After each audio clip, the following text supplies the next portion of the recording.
Welcome into Sports Time. Bryant and Brett with you. Johnny Hill producing, and we're here with you not for 3 hours today, 2.5 hours today, a little bit shorter show because of Ole Miss basketball. They are playing LSU tonight. That tip-off 6 o'clock, so 5:30 we'll have the pregame show right here on Sports 56. But we're with you for the next 2.5 hours and a lot to get to on a Wednesday afternoon. But, Brett, how are you this afternoon? I'm doing great, Brian. It is a great Wednesday. Great to see that sunshine. And did you ever think we'd be so glad to see 30 degrees? That's right. Much definitely beats the 12 degrees that it was when we got off the show last night. 1 this morning when I got up. 1 degree. And it stayed at 1 for a long time. I don't remember many sustained 0 and 1s. And we've had them, and we get a little respite next day or two. And it's going to be back over Friday and Saturday. And then it will hopefully move on and stay gone, and that will be our only blast of this all year. I've had enough already, and really, tomorrow night. Look, I think most people should be very understanding and very patient about whoever assembles at the Tiger game. What I have seen around a couple of SEC places and other places this week. For games, let people move down low. I mean, because you don't want to take somebody's spot that is paid for. Sure. If somebody's got row 9, seat 7 and 8, it's theirs, of course. But I do like that a lot of people have adopted that, approached it that way this week to have some buzz courtside.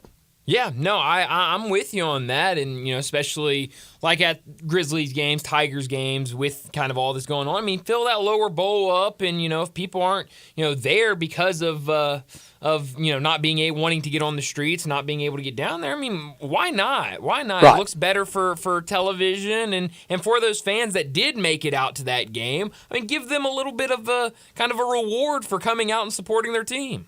And guess what? Somebody might be down there and go, I can do this. I can afford this. I really like this vantage point. Yeah, maybe, I just, thought mine was fine, but this is much better, and I can afford these tickets. I'm going to go and, next season get season tickets right here. And then, the Tigers or the Grizzlies or any other team out there that does something like that. Do you really care where you sit at sports?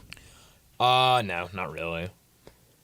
For a long time, I did not. Now, I will say I have very much been spoiled. Right. With either press box or media seating or really good seating or knowing someone or whatever, or being able to just afford it or whatever. But for a long time, I swear it did not bother me whatsoever wherever the seats are. I would tell my nephews when they were little, we'd go off on sports trips. They'd ask me where the tickets are. So if we're not on the front row, somebody's got better. If we're not on the top row, somebody's got worse. That's right. I weird enough, I almost like to be higher. I like kind of the higher vantage point to kind of see the view. Brian, I do too. Yeah. I do too. And Friday night at the Grizzlies game, I did sit in seats, and I sat in that end zone area, Grizzlies bench in, kind of more the opposite of the Grizzlies bench in. Right. And I really liked that pitch. It was kind of the tennis view. Yeah, I like that. The primo seats at tennis right. are in end zone. Right. Yeah. No, I mean it never bothers me one way or the other where I'm sitting, as long as I'm there and getting to watch a game. I'm usually pretty happy. I'm not too hung up on it, and I've said all over FedEx Forum. I've said all over Simmons Bank Liberty Stadium, high, low, east, west, north, south. Great seats, and again the architectural marvel, the engineering marvel that stadium really was. I hope they recapture that, replicate that, can keep that going forward with the plans. And I ask this, and I'm not going to start harping on this, but when does and I know it's not this week in this kind of weather, but when does the wrecking ball start? Well, that's a good question. I mean, you need it to start soon, and obviously this weather doesn't. You can't do anything right now. But you would hope that in the next couple of weeks that we get something going over there. Because it's going to be a process. We're all going to have to collectively be really patient and resist the the wanting to take the picture of it, or like at Vanderbilt this year, it was so doing them so wrong. Mm-hmm. When forever we've been saying, Vandy, get serious, spend some money. Yes. Well, Vandy, get serious and spend some money, and everybody cracks on them about it. Yeah, they become the joke of college football because, look at this construction site. Yeah. Their scoreboard is hanging from a piece of a truck or something. It's crazy. Right. I mean, so but it's going to be all of 24, all of 25, and could get into 26. I mean, it could be well into the 26th season before it's kind of done, and it looks, I hope, somewhat like the artist renderings. Well, yeah, a lot of artist renderings going around right now, Brett. Always perfect, aren't they? They're always beautiful. I know. I think in the last week there was a new updated one for, I think, both the Bills and the Titans, and so Well, I know one thing the Bills need is something the Titans are going to have: a roof. That's right, and it sounds like they don't want a roof, but no, yeah. Hopefully, they get started soon, and like you said, it looks, if it's halfway what the renderings look like, I'll be happy. Do you think we're getting close as a football viewing population, a football viewing, consuming group, we've had enough of the cold weather games? We've had enough of Tom Coughlin looking like a tomato. We've had enough of the snow and the bitter cold, and those people the other day truly having to burrow around like they were in Nome, Alaska. Yeah, maybe. I really don't know. Do you think we are? I think this weekend did it for me. To see those people that disrespected by the NFL and the Bills ownership, and those fans that have been out there and gone through so much. And, they were offering the wage to clear the stadium. Mm-hmm. How about this going forward? Have a blueprint plan of the next time it happens that you can go into to making the snow disappear mode, and you have a plan. Well, that would be nice. And that daughter of that ownership group advanced to the Australian Open. She sure did, yeah. But I think that happened either last night or the night before. Never know what time it is in Australia. No, it's always. Never know times, anything. No. When Australian Open's on, I never know if it's live or replay. That's a good point. I know that when John was doing his show earlier, he was like, there's tennis on right now. Is there some live tennis tournament going on? And I was like, well, it's going on right now, but that's a replay of something that happened last night. There you go. But it was day there, now it's night over there, and it's very confusing in the summer there. Yeah, exactly. All the seasons are different, and it's all flip-flop. But no, I mean, you would think the NFL would have already had a plan, but clearly did not. And I guess you would hope that next time we have something like this, they do have a plan. And I don't know the forecast for this weekend. I don't know if it's good or bad, or if it's going to be anything like last weekend. I know it's going to be a good game, and we're going to get to a lot of that. Yeah, no, we are. And interesting enough, you brought that up. The Buffalo Sabres had to postpone their game tonight against the Chicago Blackhawks because of some sort of travel ban or something with the weather. So I don't know if if more came in or what. But it seems like Buffalo they're still having their issues right now. Well, guess what? Buffalo ain't moved.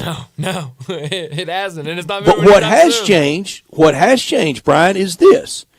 In 1997, when Memphis hosted the Tennessee Oilers in that disastrous occurrence, opening day that year was Sunday, August 31st. The NFL had 16 regular season games and an open date that year. I'm going to say the last regular season game, I'm just guessing, I don't have it in front of me, around the 20th of December or so. Okay. The next weekend was Wild Card Weekend. Yeah. I mean, this weekend now, I can remember when this coming Sunday was Super Bowl Sunday a lot of my life. Wow. A lot of my life. Wow. I can remember so much of my life this coming Sunday was championship weekend and then the open date and then Super Bowl Sunday. Wow. And we're going to 18 games. Mm-hmm. And when we go to 18 games, imagine this weekend being wild card weekend and next weekend divisional. And guess what? That with every passing day in Buffalo, until about the 4th of July. It's cold. It's going to be cold, yep, and there's probably a good chance there's going to be some sort of snow on the ground. It's just kind of how winters up north go.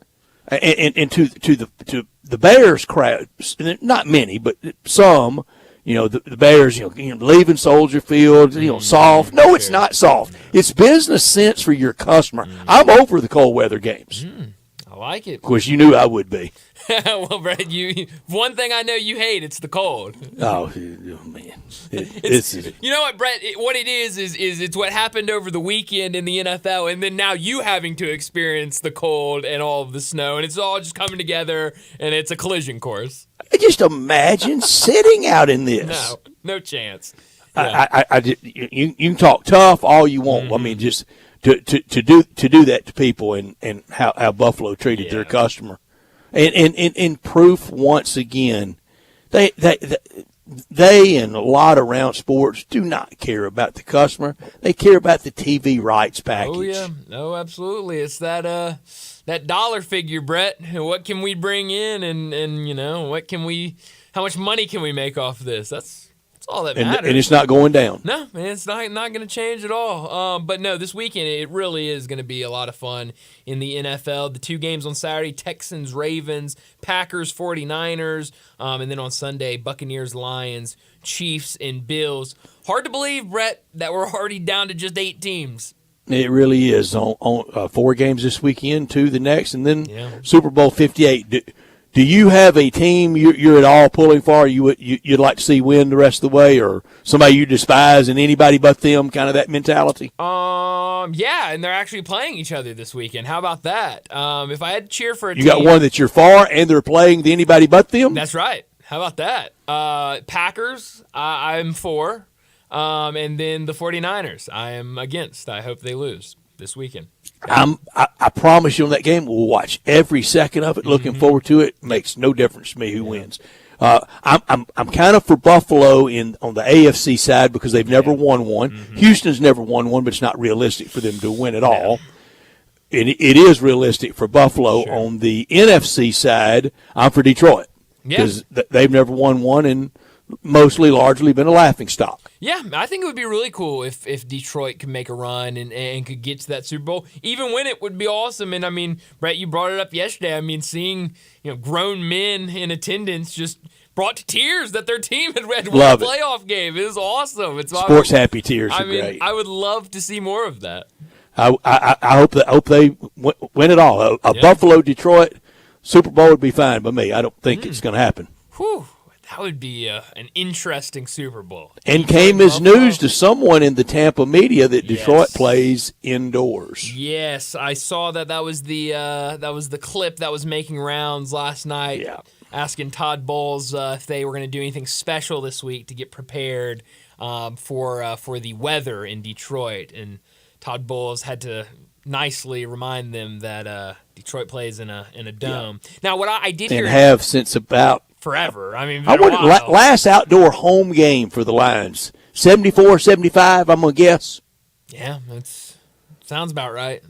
Before the Pontiac Silverdome. I mean, they're on their second dome. I was about to say, they've been in there forever. I mean, they've been inside forever. But, I saw an update on that, like on social media, from another reporter that was there and said that I think that reporter was from a TV station and that they had completely cut their sports department. They had no actual sports reporters there, and so that sad. Was a news reporter that had just come. General assignment reporter, right? And that's sad for them because that's not their bailiwick, it's not their acumen, it's not their specialty, and I so hate what we've done to local TV sports, and we've done it in the name of we can't have enough 5 Live Dopplers. That's right. That's right. But hey. We're going to get down. This is going to be the timing grid for a 30-minute local news anywhere, because the consultants have taken over. And I've always said, why don't one do something different and just see if that will attract anything? But out of that 30 minutes, let's give 6 minutes to commercials. Okay. Okay. So we got 24 minutes of talk time. Right. The first 4 minutes, unfortunately, crime. Right. The next 3 minutes, kind of political avarice, corruption, etc. Okay. That's seven about 2 minutes nationally. Okay. That's 9. The rest to 24-day forecast. Yeah, I mean, you're starting to kind of see that. I mean, these weather segments So regretted it's happened. Are moving. Ooh. And it's why, and you know why I try to have on the local TV sports people and try to, as best I can, help them or have them on, have them available, because I want local TV sports to work, and we've killed it with a sledgehammer. Yeah. And I hate it for that reporter. It's nothing more unfair to ask somebody to do something they're not equipped to do. Yeah. There would be no need for them to bring me in there and have me, do update on international affairs. No. I mean that's not what you don't. I mean, on the Pakistan-India border situation. Yeah. I have no interest in that. None. No. So yeah, but I mean, Brett, I can say we are lucky here in Memphis. We have some really good TV sports reporters and anchors. So we're lucky. We sure do, and I'm friends with most of them. I don't know them all, but I try to be friendly to all and want them to work, and hate to see how we've bulldozed some of the other shops around town. Yeah, it's really sad. But let me set up today's and I've talked about it in the past, and I hope we get to see it this year. I hope we don't get this case. But when the Tigers make an NCAA tournament run, or the Grizzlies, but especially the Tigers in March Madness, and they send the anchors or anchor or whomever out to that NC tournament site, and most of them sound like they're reading Mandarin Chinese from that set. And don't you go cover? You have a sports department. Have a sports department. Send them all there, and then have great coverage from every single angle you can have it. But that's it. I don't know why some people think. And I'm sorry for that person in Tampa. They should not be the subject of that ridicule. No, they shouldn't. If that is the story, then I buy that. The first thing I thought of is that was like Tampa Live at noon, and they sent a general assignment person, maybe somebody new in that business. Yeah, man, that's really sad. And that's unfair. It really is. Well, let me set up today's show before we get to top and not top story of the day. 3:30. We were supposed to do this a week ago today, but we had the breaking news of the year that Nick Saban was going to retire. So we're going to get to our way too early college football playoff bracket and results. Brett, I think my bracket is right. We're going to have to talk about it, but when we start the segment about what the actual, how it's going to be set up, the bracket is, and make sure that we have the right type of teams that are supposed to be in there. I may have to get the general assignment reporter in Tampa to help me with mine. You might, because I don't know. I thought I understood it, and then we talked this morning, and then I thought I really understood it, and then I went back and looked at my teams, and I go, I don't think I'm right on this. I don't think my teams are right. So we'll go over it. We'll have to go over it, figure it out, but we'll do that in the next segment. 3:45, we'll talk Tigers as they are back at home tomorrow night against USF. 4 o'clock, Pat Smith from Jocks down in Birmingham will join us. We'll talk a lot about what's going on at Alabama right now with their football program. Nick Saban out, Kalen DeBoer in, what this last week has looked like, especially for that station down in Birmingham. We know they talk a lot of Alabama down there. So we'll talk to Pat Smith at 4 o'clock. 4:30, we'll get into some NFL talk. We're going to have to rank our top 8 teams remaining in the NFL, our top 8 quarterbacks, and our top 8 coaches from 1 to 8 with all 8 remaining teams. That will be a lot of fun looking and try to figure out, especially quarterbacks and coaches, where to slot all of them. 4:45, we get to big number of the day. 5 o'clock, we're changing it up a little bit on a Wednesday. Keith Smith, who joins us to talk the NBA from Spot Track and the Front Office Show. He's going to join us at 5 o'clock today. We'll talk a lot of NBA. We had a blockbuster trade about an hour ago, a couple of hours ago, between the Raptors and the Pacers. So we'll talk a lot about that, talk everything else in the NBA, and talk about the Grizzlies. And then we'll get out a little early with Keith, about 5:20 or so. We'll get to an early Taco Bell crunch time before we're out early to make way for Ole Miss basketball. That pregame show for the game tonight against LSU will start at 5:30. Pregame at 6 o'clock. Let me remind you, we're in our Family Leisure Studios where family and fun come together. Get over there for the floor model sale. All floor model patio sets are priced to move. Wicker sofa set under $2,000. Closeout patio cushions as low as $25. Pool tables under $1,500. Theater seating under $2,000. Four-person hot tubs now under $5,000. Infrared and traditional steam saunas, 25% off.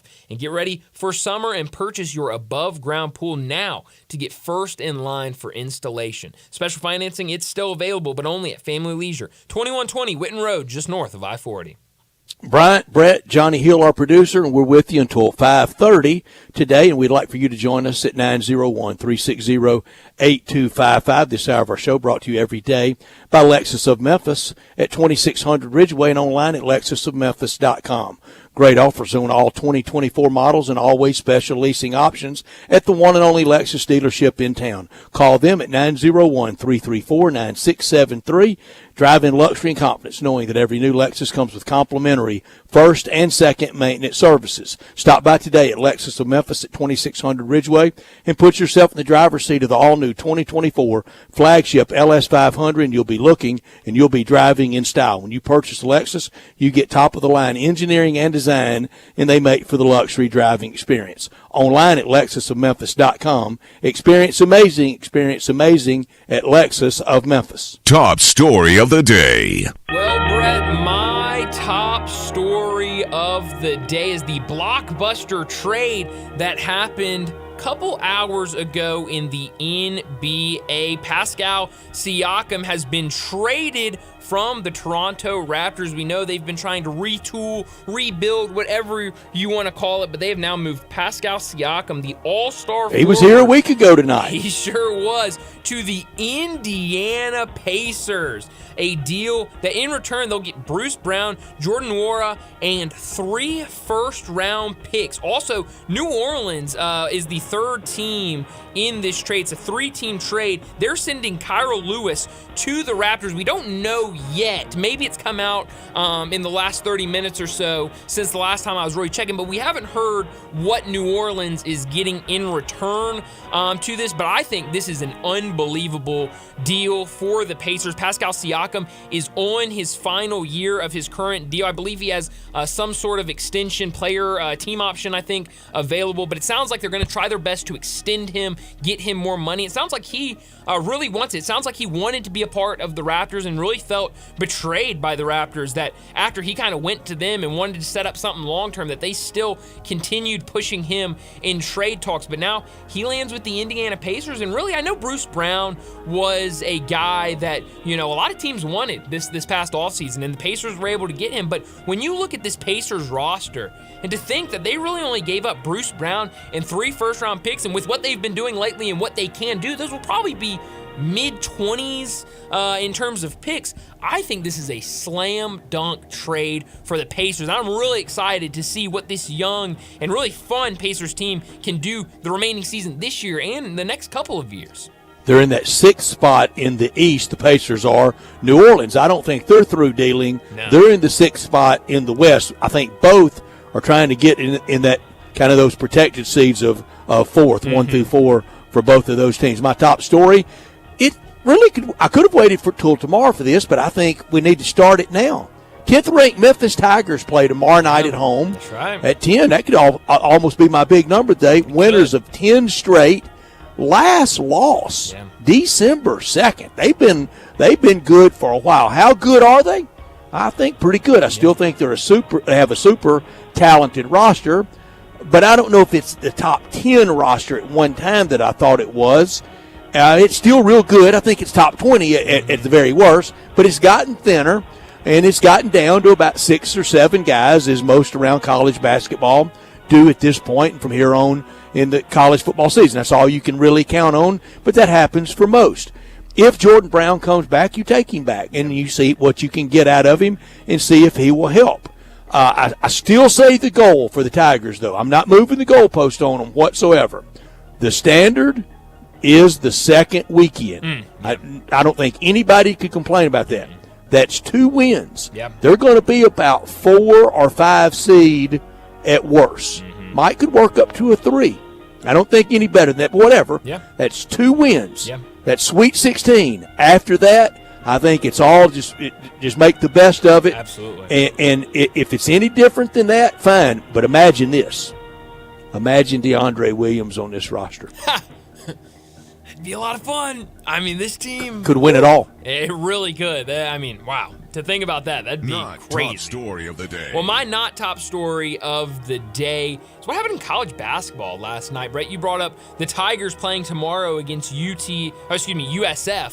But last night was a really fun night in college basketball. You had some upsets. Cincinnati at home beat 19th ranked TCU. Kansas State at home beat 9th ranked Baylor 68-64 in overtime. Later in the night, New Mexico beat Utah State, who's ranked 16 in the country. Also, I think either was tied for first or had the second longest win streak in the country. But New Mexico gets a big 99-86 win. BYU wins at home in a top 25 matchup against Iowa State. Penn State, who first year, a new coach this year, kind of a new roster, have really been trying to figure things out. They get an 87-83 win at home over ranked Wisconsin. And over in the SEC, Brett, that Arkansas-Texas A&M game last night was unbelievable. Best game of the year in the SEC. It really was, by far. Arkansas controlled the game most of the night and had to have that win. But Texas A&M comes back late. They take the lead with only a couple seconds left. Wade Taylor with 40. Unbelievable. Then Arkansas drives down, hits a buzzer beater to win it 78-77, a game that they